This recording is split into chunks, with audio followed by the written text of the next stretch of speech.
Hi there, today we're reading Ovid's Metamorphoses, the Brooks Moore translation. Book 1. Invocation.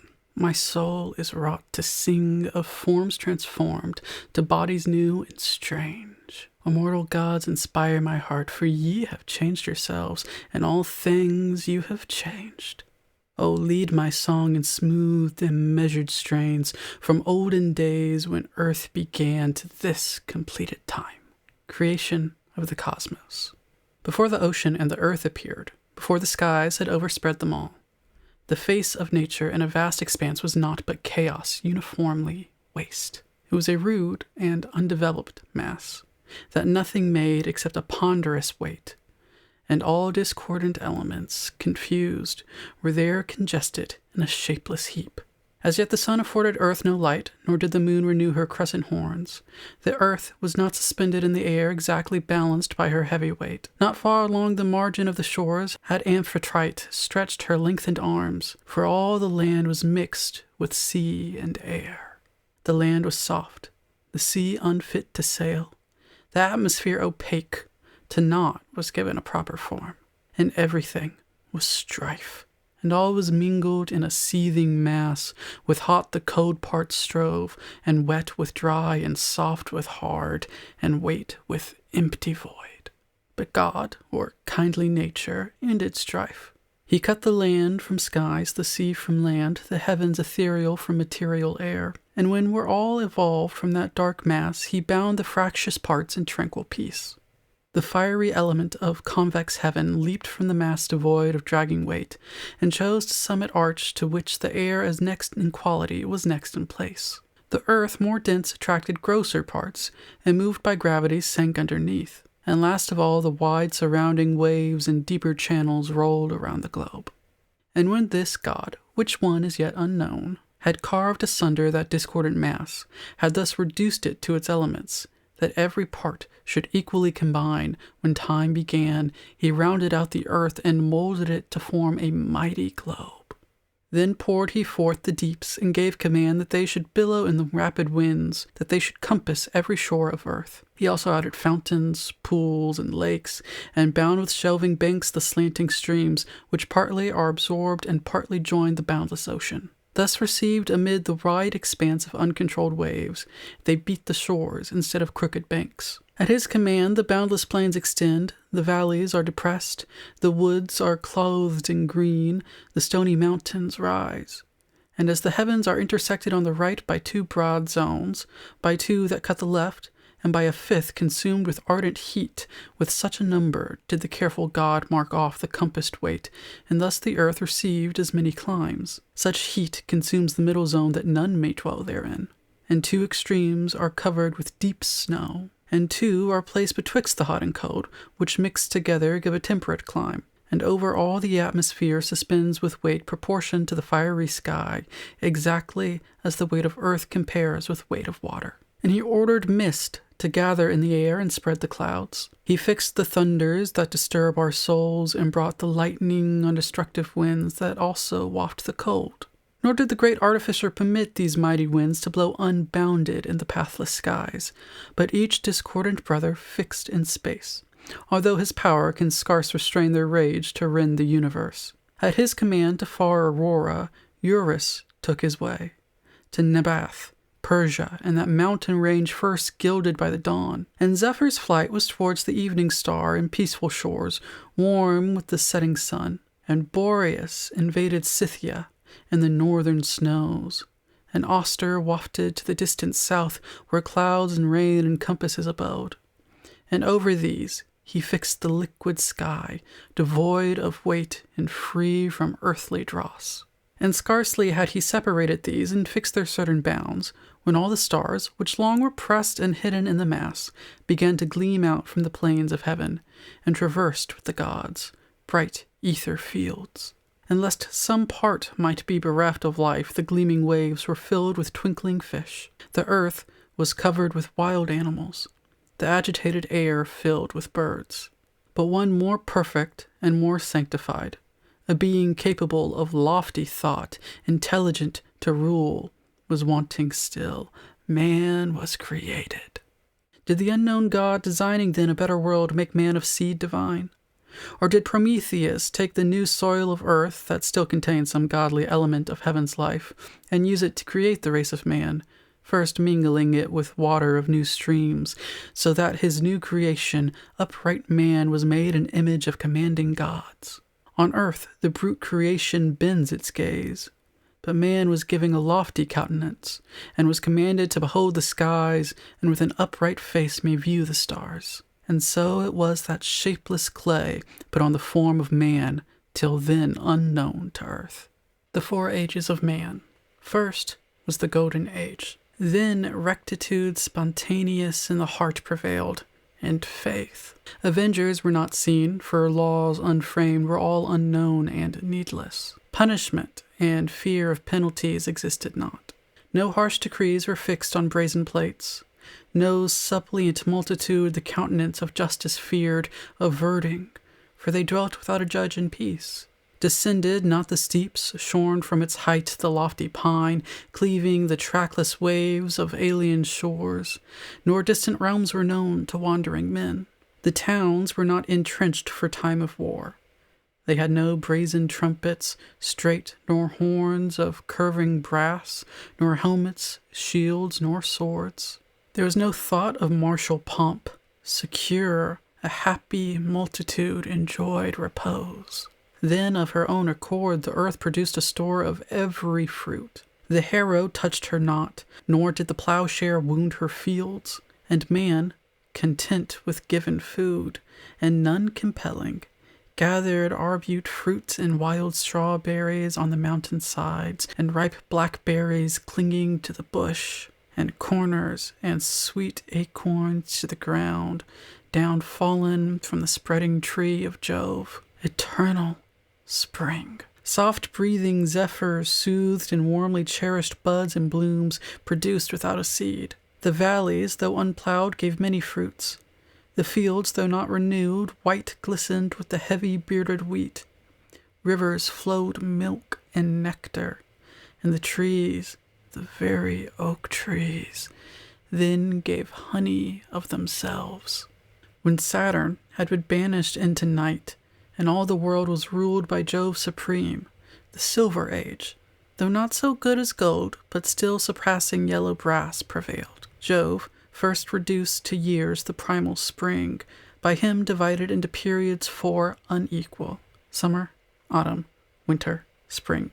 Then glowed with tawny heat the parched air, or pendant icicles in winter froze, and man stopped crouching in crude caverns, while he built his homes of tree rods, bark entwined. Then were the cereals planted in long rows, and bullocks groaned beneath the heavy yoke. The 3rd age followed, called the Age of Bronze, when cruel people were inclined to arms, but not to impious crimes. And last of all, the ruthless and hard Age of Iron prevailed, from which malignant vein great evil sprung. The modesty and faith and truth took flight, and in their stead deceits and snares and frauds and violence and wicked love of gain succeeded. Then the sailor spread his sails to winds unknown, and keels that long had stood on lofty mountains pierced uncharted waves. Surveyors anxious marked with metes and bounds the lands, created free as light and air. Nor need the rich ground furnish only crops, and give due nourishment by right required. They penetrated to the bowels of earth, and dug up wealth, bad cause of all our ills, rich ores which long ago the earth had hid, and deep removed to gloomy Stygian caves. And soon destructive iron and harmful gold were brought to light, and war, which uses both, came forth, and shook with sanguinary grip his clashing arms. Rapacity broke forth. Guest was not protected from his host, the father-in-law from his own son-in-law. Even brothers seldom could abide in peace. The husband threatened to destroy his wife, and she her husband.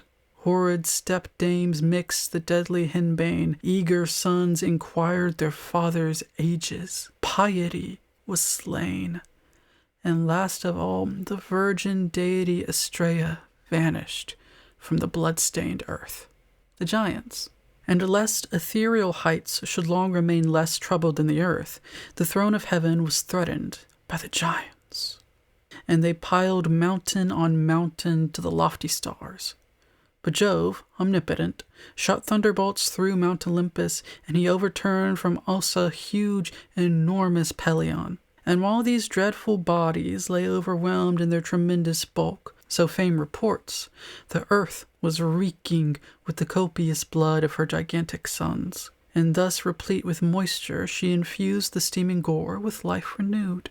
So that a monument of such ferocious stock should be retained, she made that offspring in the shape of man.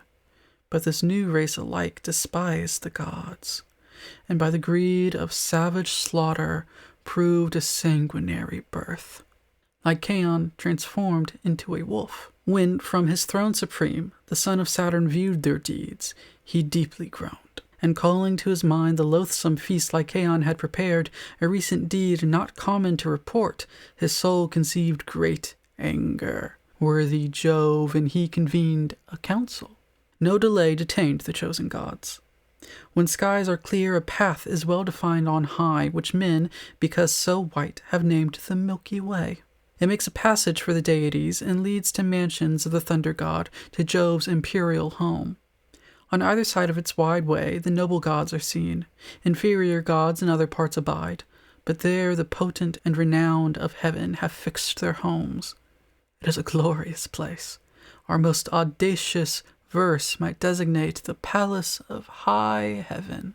When the gods were seated, therefore, in its marble halls, the king of all above the throng sat high, and leaning on his ivory scepter thrice, and once again he shook his awful locks, wherewith he moved the earth and seas and stars, and thus indignantly began to speak. The time when serpent-footed giants strove to fix their 100 arms on captive heaven, not more than this event could cause alarm for my dominion of the universe. Although it was a savage enemy, yet warred we with a single source derived of one. Now must I utterly destroy this mortal race wherever Nereus roars around the world. Yea, by the infernal streams that glide through Stygian groves beneath the world, I swear it. Every method has been tried. The knife must cut immedicable wounds, lest maladies infect untainted parts. Beneath my sway are demigods and fauns, nymphs, rustic deities, sylvans of the hills, satyrs, all these unworthy heaven's abodes. We should at least permit to dwell on earth, which we to them bequeathed. What think ye, gods, is safety theirs when I, your sovereign lord, the thunderbolt controller, and am snared by fierce Lycaon? Ardent in their wrath, the astonished gods demand revenge overtake this miscreant, he who dared commit such crimes. 'Twas even thus when raged that impious band to blot the Roman name and sacred blood of Caesar, sudden apprehensive fears of ruin absolute astonished man, and all the world convulse. Nor is the love thy people bear to thee, Augustus, less than these displayed to Jupiter, whose voice and gesture all the murmuring host restrained. And as indignant clamor ceased, suppressed by regnant majesty, Jove once again broke the deep silence with imperial words. Dismiss your cares.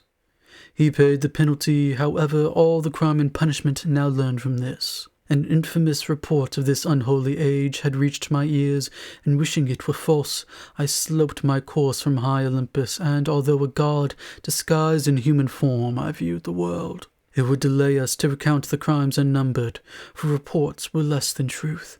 I traversed Menelaus, where fearful dens abound, over Lycaeus, wintry slopes of pine-tree groves, across Selene steep, and as the twilight warned of night's approach, I stopped in that Arcadian tyrant's realms, and entered his inhospitable home. And when I showed his people that God had come, the lowly prayed and worshipped me, but this Lycaon mocked their pious vows, and scoffing said, "A fair experiment will prove the truth if this be God or man." And he prepared to slay me in the night, to end my slumbers in the sleep of death. So made he merry with his impious proof, but not content with this, he cut the throat of a Molossian hostage sent to him, and partly softened his still quivering limbs in boiling water, partly roasted them on fires that burned beneath. And when this flesh was served to me on tables, I destroyed his dwelling, and his worthless household gods with thunderbolts avenging. Terror-struck he took to flight, and on the silent plains, as howling in his vain attempts to speak, he raves and rages. And his greedy jaws, desiring their accustomed slaughter, turn against the sheep, still eager for their blood. His vesture separates in shaggy hair, his arms are changed to legs, and as a wolf he has the same grey locks, the same hard face, the same bright eyes, the same ferocious look. The Great Deluge. Thus fell one house. But not one house alone deserved to perish. Over all the earth ferocious deeds prevail. All men conspire in evil. Let them therefore feel the weight of dreadful penalties so justly earned, for such hath my unchanging will ordained. With exclamations, some approved the words of Jove and added fuel to his wrath, while others gave assent. But all deplored and questioned the estate of earth deprived of mortals. Who could offer frankincense upon the altars? Would he suffer earth to be despoiled by hungry beasts of prey? Such idle questions of the state of man the king of gods forbade, but granted soon to people earth with race miraculous, unlike the first. And now his thunderbolts would Jove wide scatter, but he feared the flames unnumbered, sacred ether, might ignite and burn the axle of the universe. And he remembered in the scroll of fate there is a time appointed when the sea and earth and heavens shall melt, and fire destroy the universe of mighty labor wrought. Such weapons by the skill of Cyclops forged, for different punishment he laid aside. For straightway he preferred to overwhelm the mortal waste beneath deep waves and storms from every raining sky. And instantly he shut the north wind in Aeolian caves, and every other wind that might dispel the gathering clouds. He bade the south wind blow. The south wind flies abroad with dripping wings, concealing in the gloom his awful face. The drenching rain descends from his wet beard and hoary locks. Dark clouds are on his brows, and from his wings and garments drip the dews. His great hands press the overhanging clouds. Loudly the thunders roll. The torrents pour. Iris, the messenger of Juno, clad in many-colored raiment, upward draws the steaming moisture to renew the clouds. The standing grain is beaten to the ground. The rustic's crops are scattered in the mire, and he bewails the long year's fruitless toil. The wrath of Jove was not content with powers that emanate from heaven. He brought to aid his azure brother, lord of flowing waves, who called upon the rivers and the streams, and when they entered his impearled abode, Neptune, their ancient ruler, thus began. A long appeal is needless. Pour ye forth in rage of power. Open up your fountains, rush over obstacles. Let every stream pour forth in boundless floods.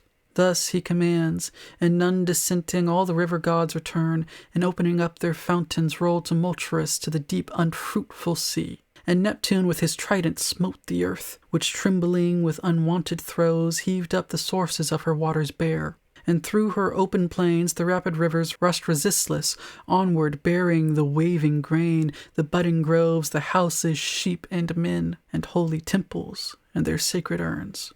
The mansions that remained, resisting vast and total ruin, deepening waves concealed, and whelmed their tottering turrets in the flood and whirling gulf. And now one vast expanse, the land and sea were mingled in the waste of endless waves, a sea without a shore. One desperate man seized on the nearest hill. Another, sitting in his curved boat, plied the long oar where he was wont to plow. Another sailed above his grain, above his hidden dwelling, and another hooked a fish that sported a leafy elm. Perchance an anchor dropped in verdant fields, or curving keels were pushed through tangled vines, and where the gracile goat enjoyed the green, unsightly seals reposed. Beneath the waves were wandering nereids, viewing cities, groves, and houses. Dolphins darting mid the trees, meshed in the twisted branches, beat against the shaken oak trees. There the sheep, afraid, swim with the frightened wolf. The surging waves float tigers and lions. Availeth not his lightning shock the wild boar, nor avails the stag's fleet-footed speed. The wandering bird, seeking umbrageous groves and hidden vales, with wearied pinion droops into the sea. The waves increasing surge above the hills, and rising waters dash on mountain tops. Myriads by the waves are swept away, and those the waters spare, for lack of food, starvation slowly overcomes at last. A fruitful land, and fair, but now submerged beneath a wilderness of rising waves twixt Oida and Aeonia, Phocis lies, where through the clouds, Parnassus's summits, twain point upward to the stars, unmeasured height, save which the rolling billows covered all. There, in a small and fragile boat, arrived Deucalion, and the consort of his couch, prepared to worship the Corinthian nymphs, the mountain deities and Themis kind, who in that age revealed in oracles the voice of fate. As he no other lived so good and just, as she no other feared the gods. When Jupiter beheld the globe in ruin covered, swept with wasting waves, and when he saw one man of myriads left, one helpless woman left of myriads lone, both innocent and worshipping the gods, he scattered all the clouds. He blew away the great storms by the cold north wind. Once more the earth appeared to heaven, and the skies appeared to earth. The fury of the main abated, for the ocean ruler laid his trident down and pacified the waves, and called on Azure Triton. Triton arose above the waving seas, his shoulders mailed in purple shells. He bade the Triton blow, blow in his sounding shell, the wandering streams and rivers to recall with signal known, a hollow wreathed trumpet, tapering wide and slender-stemmed. The Triton took amain and wound the pearly shell at midmost sea. Betwixt the rising and setting suns, the wildered notes resounded shore to shore, and as it touched his lips, wet with the brine beneath his dripping beard, sounded retreat, and all the waters of the land and sea obeyed. Their fountains heard and ceased to flow. Their waves subsided. Hidden hills uprose, emerged the shores of ocean, channels filled with flowing streams. The soil appeared. The land increased its surface as the waves decreased, and after length of days the trees put forth, with ooze on bending boughs, their naked tops. And all the wasted globe was now restored. But as he viewed the vast and silent world, Deucalion wept, and thus to Pyrrha spoke. "O sister, wife, alone of woman left, my kindred and descent in origin, dearest companion of my marriage bed, doubly endeared by deepening dangers born, of all the dawn and eve behold of earth, but you and I are left, for the deep sea has kept the rest. But what prevents the tide from overwhelming us? Remaining clouds affright us. How could you endure your fears if you alone were rescued by this fate, and who would then console your bitter grief? Oh, be assured, if you were buried in the waves, that I would follow you and be with you. Or would that be my father's art, I might restore the people and inspire this clay to take the form of man. Alas, the gods decreed, and only we are living." Thus Deucalion's plant to Pyrrha, and they wept. And after he had spoken, they resolved to ask the aid of sacred oracles. And so they hastened to Cephisian waves, which rolled a turbid flood in channels known. Thence, when their robes and brows were sprinkled well, they turned their footsteps to the goddess's fane. Its gables were befouled with reeking moss, and on its altar every fire was cold.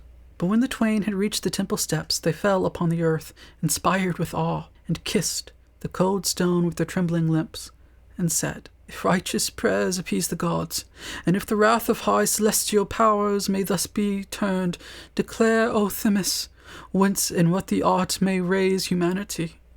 O gentle goddess, help the dying world." Moved by their supplications, she replied, "Depart from me, and veil your brows, ungird your robes, and cast behind you as you go the bones of your great mother."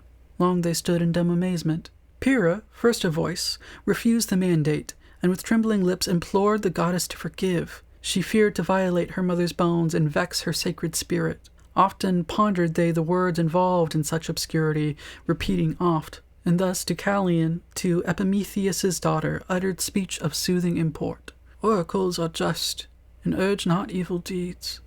or naught avails the skill of thought. Our mother is the earth, and I may judge the stones of earth are bones that we should cast behind us as we go. And although Pyrrha by his words was moved, she hesitated to comply, and both amazed doubted the purpose of the oracle, but deemed no harm to come of trial. They, descending from the temple, veiled their heads, and loosed their robes, and threw some stones behind them. It is much beyond belief, were not receding ages witness, hard and rigid stones assumed a softer form, enlarging as their brittle nature changed to milder substance, to the shape of man appeared, imperfect, faintly outlined first, as marble statue chiseled in the rough. The soft moist parts were changed to softer flesh, the hard and brittle substance into bones. The veins retained their ancient name, and now the god supreme ordained that every stone Deucalion threw should take the form of man, and those by Pyrrha cast should woman's form assume. So are we hardy to endure and prove by toil and deeds from what we sprung. The first Pythian Games. And after all this, the earth spontaneous produced the world of animals, when all remaining moistures of the miry fens fermented in the sun, and fruitful seeds in soils nutritious grew to shapes ordained. So when the seven-streamed Nile from oozy fields returneth duly to her ancient bed, the sun's ethereal rays impregned the slime, that haply as the peasants turn the soil, they find strange animals unknown before. Some in the moment of their birth, and some deprived of limbs, imperfect. Often part alive and part of slime and animate are fashioned in one body.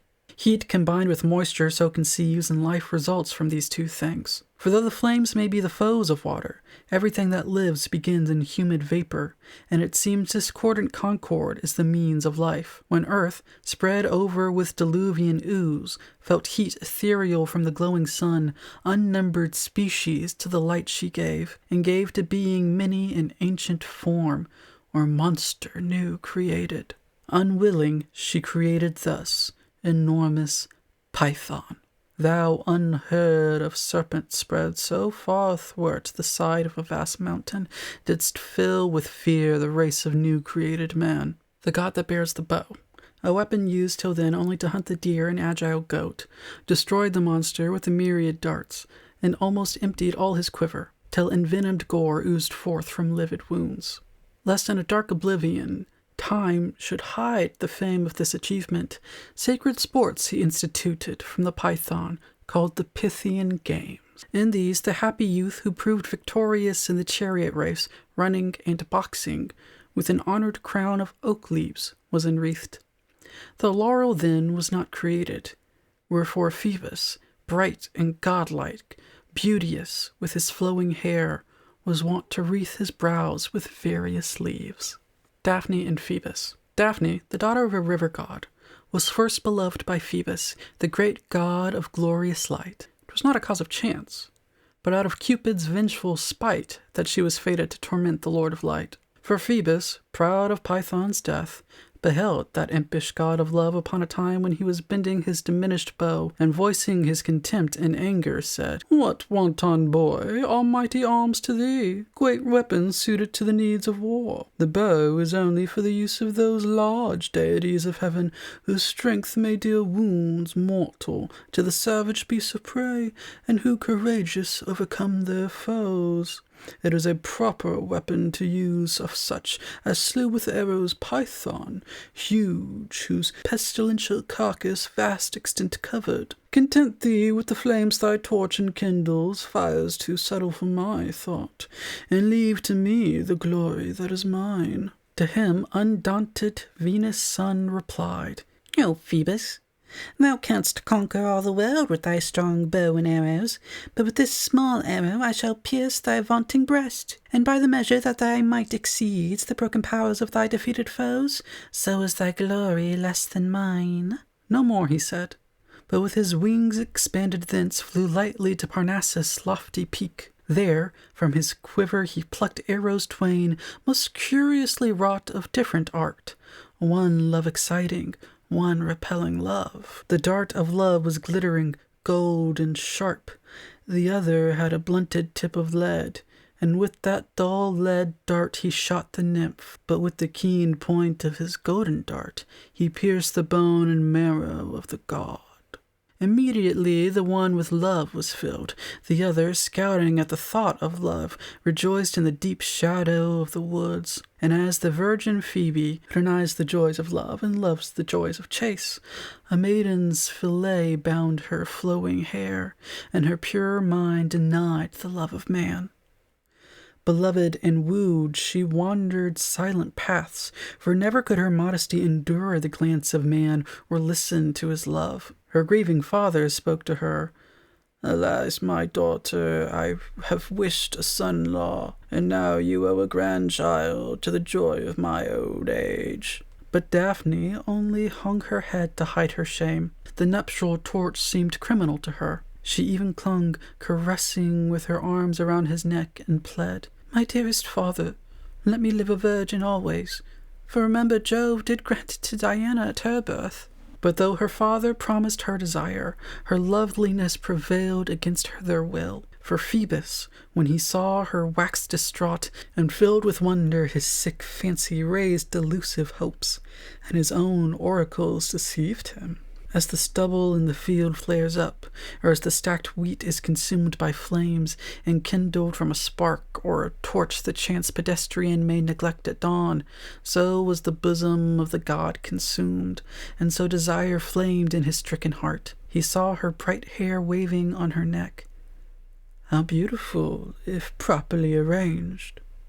He saw her eyes like stars of sparkling fire, her lips for kissing sweetest, and her hands and fingers and her arms, her shoulders white as ivory, and whatever was not seen more beautiful must be. Swift as the wind from his pursuing feet the virgin fled, and neither stopped nor heeded as he called, "O nymph, O Daphne, I entreat thee stay, it is no enemy that follows thee. Why, so the lamb leaps from the raging wolf, and from the lion runs the timid fawn, and from the eagle flies the trembling dove, all hasten from their natural enemy. But I alone pursue for my dear love. Alas, if thou shouldst fall and mar thy face, or tear upon the bramble thy soft thighs, or should I prove unwilling cause of pain?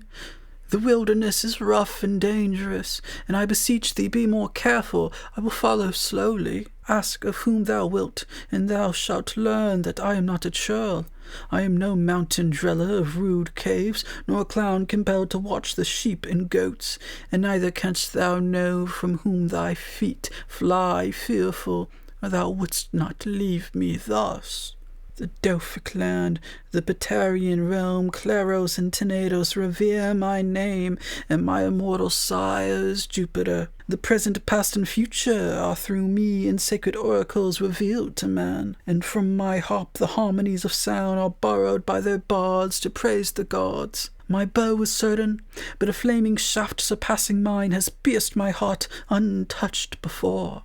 The art of medicine is my invention, and the power of herbs, but though the world declare my useful works, there is no herb to medicate my wound, and all the arts that save have failed their lord. But even as he made his plaint, the nymph with timid footsteps fled from his approach, and left him to his murmurs and his pain. Lovely the virgin seemed as the soft wind exposed her limbs, and as the zephyrs fond fluttered amid her garments, and the breeze fanned lightly in her flowing hair. She seemed most lovely to his fancy in her flight, and mad with love he followed in her steps, and silent hastened his increasing speed.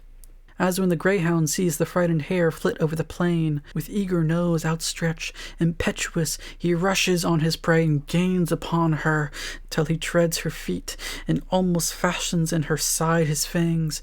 But she, whilst dreading that her end is near, is suddenly delivered from her fright. So was it with the god and virgin. One with hope pursued, the other fled in fear. And he who followed, borne on wings of love, permitted her no rest and gained on her until his warm breath mingled in her hair. Her strength spent, pale and faint, with pleading eyes she gazed upon her father's waves and prayed, "Help me, Father, if thy flowing streams have virtue. Cover me, O Mother Earth. Destroy the beauty that has injured me, or change the body that destroys my life." Before her prayer was ended, torpor seized on all her body, and a thin bark closed around her gentle bosom, and her hair became as moving leaves. Her arms were chains to waving branches, and her active feet as clinging roots were fastened to the ground. Her face was hidden with encircling leaves. Phoebus admired and loved the gracious tree, for still, though changed, her slender form remained, and with his right hand lingering on the trunk, he felt her bosom throbbing in the bark. He clung to trunk and branch as though to twine his form with hers, and fondly kissed the wood that shrank from every kiss. And thus the god: "Although thou canst not be my bride, thou shalt be called my chosen tree, and thy green leaves, O laurel, shall forever crown my brows, be wreathed around my quiver and my lyre. The Roman heroes shall be crowned with thee, as long processions climb the Capitol, and chanting throngs proclaim their victories. And as a faithful warden thou shalt guard the civic crown of oak leaves fixed between thy branches, and before Augustan gates. And as my youthful head is never shorn, so also shalt thou ever bear thy leaves unchanging to thy glory." Here the god Phoebus Apollo ended his lament, and unto him the laurel bent her boughs, so lately fashioned, and it seemed to him her graceful nod gave answer to his love. Io and Jupiter. There is a grove in Thessaly, enclosed on every side with crags precipitous, on which a forest grows, and this is called the Vale of Tempe. Through this valley flows the river Peneus, white with foaming waves, that issue from the foot of Pindus, whence with sudden fall up gather steamy clouds that sprinkle mist upon the circling trees, and far away with mighty roar resound. It is the abode, the solitary home, that mighty river loves, where deep in gloom of rocky cavern he resides and rules the flowing waters and the water nymphs abiding there. All rivers of that land now hasten thither, doubtful to console or flatter Daphne's parent, poplar-crowned Sperchios, swift Enipeus, and the wild Amphrysos, old Apidanus, and Aeus, with all their kindred streams that wandering maze and wearied seek the ocean. Inachus alone is absent, hidden in his cave obscure, deepening his waters with his tears, most wretchedly bewailing, for he deems his daughter Io lost. If she may live or roam a spirit in the nether shades, he dares not even guess, but dreads. For Jove, not long before, had seen her while returning from her father's stream, and said, "O virgin, worthy of immortal Jove, although some happy mortal's chosen bride, behold these shades of overhanging trees, and seek their cool recesses while the sun is glowing in the heat of middle skies." And as he spoke, he pointed out the groves. "But should the dens of wild beasts frighten you, with safety you may enter the deep woods, conducted by a god, not with a god of small repute, but in the care of him who holds the heavenly scepter in his hand and fulminates the trackless thunderbolts. Forsake me not." For while he spoke she fled, and swiftly left behind the pasture fields of Lerna and Lycrea's arbors, where the trees are planted thickly. But the god called forth a heavy shadow which involved the wide extended earth, and stopped her flight, and ravished in that cloud her chastity. Meanwhile, the goddess Juno, gazing down on the earth's expanse, with wonder saw the clouds as dark as night enfold those middle fields while day was bright above. She was convinced the clouds were none composed of river mist, nor raised from marshy fens. Suspicious now, from oft-affected amours of her spouse, she glanced around to find her absent lord, and quite convinced that he was far from heaven, she thus exclaimed, "This cloud deceives my mind, or Jove has wronged me." From the dome of heaven she glided down and stood upon the earth, and bade the clouds recede. But Jove had known the coming of his queen. He had transformed the lovely Io, so that she appeared a milk-white heifer, formed so beautiful and fair that envious Juno gazed on her. She queried, "Whose? What herd? What pasture fields?" as if she guessed no knowledge of the truth. And Jupiter, false-hearted, said the cow was earth-begotten, for he feared his queen might take inquiry of the owner's name. Juno implored the heifer as a gift. What then was left the father of the gods? 'Twould be a cruel thing to sacrifice his own beloved to a rival's wrath. Although refusal must imply his guilt, the shame and love of her almost prevailed. But if a present of such little worth were now denied the sharer of his couch, the partner of his birth, 'twould prove indeed the earth-born heifer other than she seemed, and so he gave his mistress up to her. Juno, regardful of Jove's cunning art, lest he might change her to her human form, gave the unhappy heifer to the charge of Argus Aristorides, whose head was circled with 100 glowing eyes, of which but 2 did slumber in their turn, whilst all the others kept on watch and guard. Whichever way he stood, his gaze was fixed on Io. Even if he turned away, his watchful eyes on Io still remained. He let her feed by day, but when the sun was under the deep world, he shut her up and tied a rope around her tender neck. She fed upon green leaves and bitter herbs, and on the cold ground slept. Too often bare, she could not rest upon a cushioned couch. She drank the troubled waters. Hoping aid, she tried to stretch imploring arms to Argus, but all in vain, for now no arms remained. The sound of bellowing was all she heard, and she was frightened with her proper voice. Where former days she loved to roam and sport, she wandered by the banks of Inachus. There, imaged in the stream, she saw her horns, and startled, turned and fled. And Inachus and all her sister naiads knew her not. Although she followed them, they knew her not. Although she suffered them to touch her sides and praise her. When the ancient Inachus gathered sweet herbs and offered them to her, she licked his hands, kissing her father's palms. Nor could she more restrain her falling tears. If only words as well as tears would flow, she might implore his aid and tell her name and all her sad misfortune. But instead, she traced in dust the letters of her name with cloven hoof, and thus her sad estate was known. "Ah, wretched me," her father cried, and as he clung around her horns and neck, repeated while she groaned, "Ah, wretched me! Art thou my daughter sought in every clime? When lost I could not grieve for thee, as now that thou art found. Thy sighs instead of words heave up from thy deep breast, thy longings give me answer. I prepared the nuptial torch and bridal chamber in my ignorance, since my first hope was for a son-in-law, and then I dreamed of children from the match. But now the herd may furnish thee a mate, and all thy issue of the herd must be. Oh, that a righteous death would end my grief! It is a dreadful thing to be a god. Behold, the lethal gate of death is shut against me, and my growing grief must last throughout eternity." While he moaned, came starry Argus there, and Io bore from her lamenting father.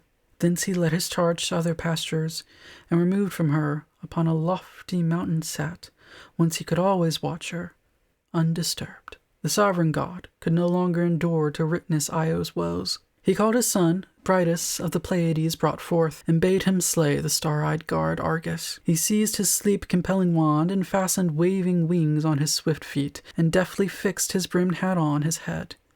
Io, Mercury, the favored son of Jove, descending to the earth from heaven's plains, put off his cap and wings, though still retained his wand, with which he drove through pathless wilds some stray she-goats, and as a shepherd fared, piping on Odin reed's melodious tunes.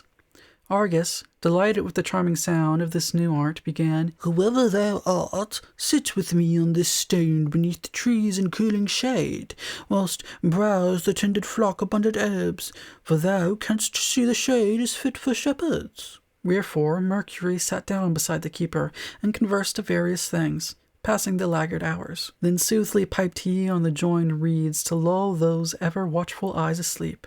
But Argus strove his languor to subdue, and though some drowsy eyes might slumber, still were some that vigil kept.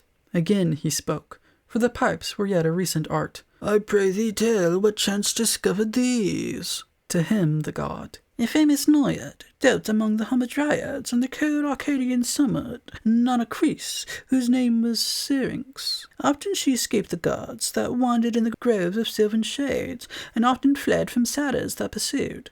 Vowing virginity, in all pursuit she strove to emulate Diana's ways, and as that graceful goddess wears her robe, so Syrinx girded hers, that one might well believe Diana there.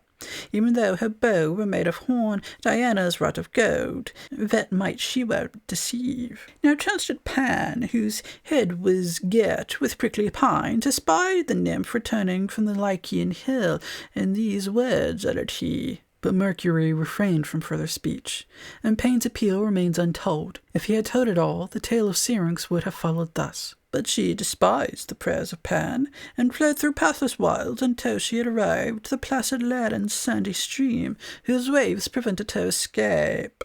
There she implored his sister nymphs to change her form, and Pan, believing he had caught her, held instead some marsh reeds for the body of the nymph, and while he sighed, the moving winds began to utter plaintive music in the reeds, so sweet and voiced like that poor Pan exclaimed, "Forever the discovery shall remain a sweet communion binding thee to me." And this explains why reeds of different length, when joined together by cementing wax, derive the name Syrinx from the maid.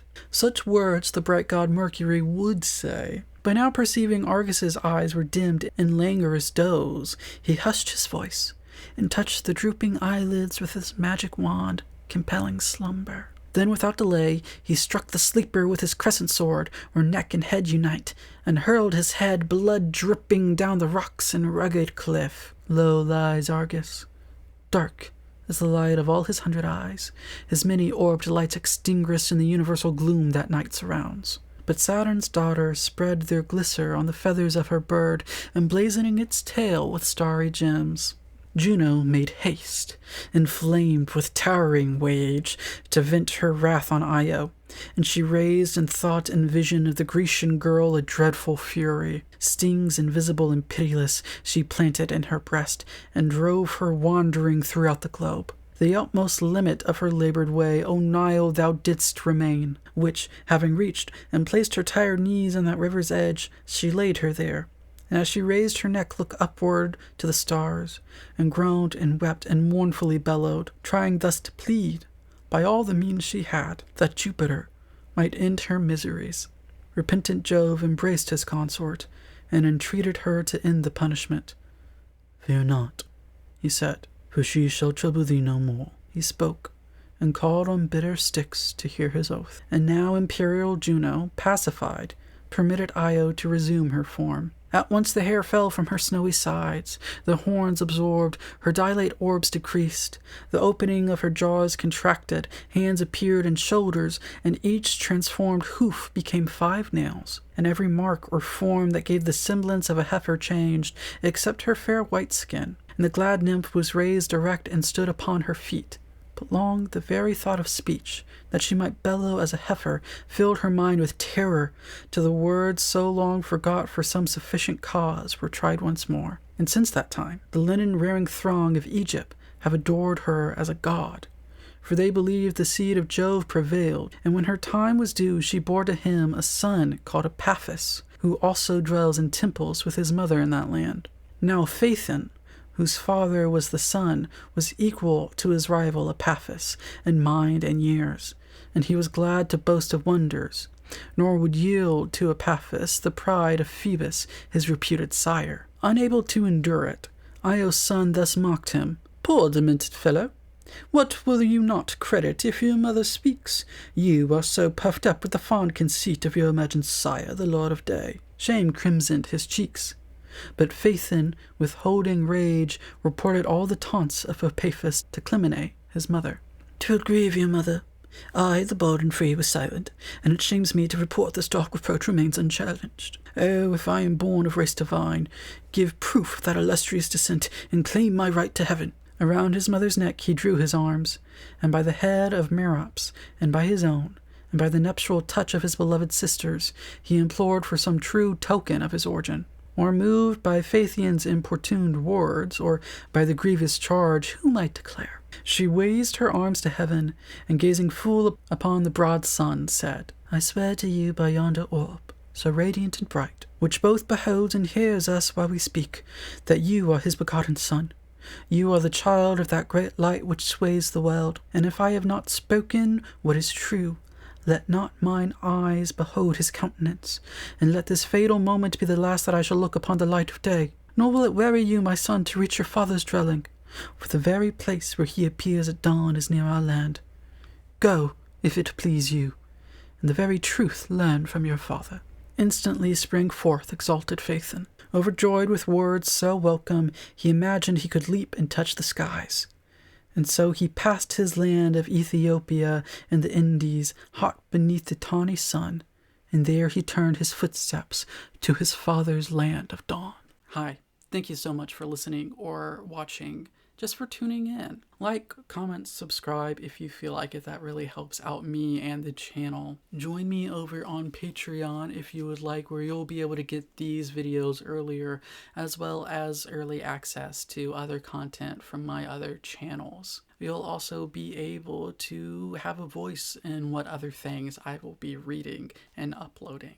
You can also pick up copies of my books, Butterfly Snuff and A Museum of Art and Eggs, 2 poetry collections, available wherever you get your ebooks and in paperback and hardback on Amazon. Thank you.